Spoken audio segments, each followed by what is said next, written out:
Depending on where you live, cannabis can be an easy substance to reach for if you wanna, relax a bit. But how well does it help us sleep? Can the right dose and the right strain boost your REM sleep?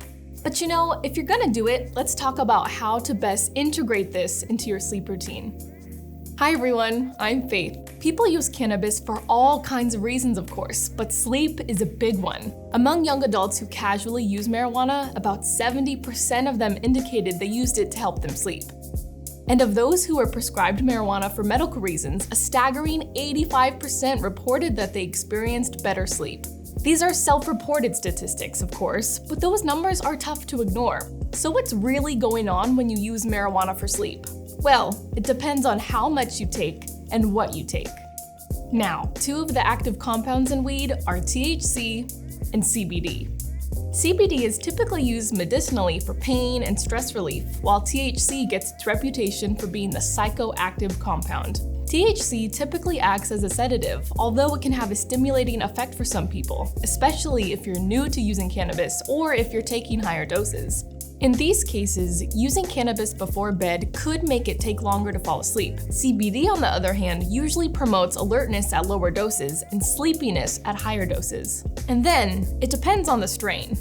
Indica is known for its relaxing, calming effects, so this may be the best strain for sleep. Sativa is the strain that usually gives you a sense of euphoria and that stereotypical high.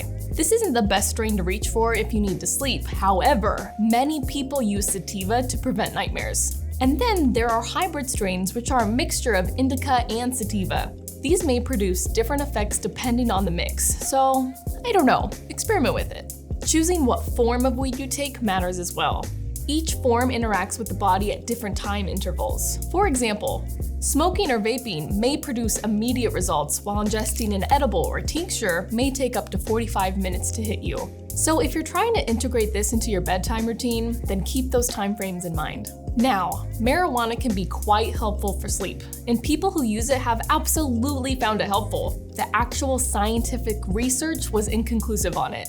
And there are two reasons why. First, using weed regularly and over a long period of time can decrease the amount of gray matter in your brain. Gray matter is the outermost area of your brain that is responsible for things like muscle control, memory, and the regulation of your emotions.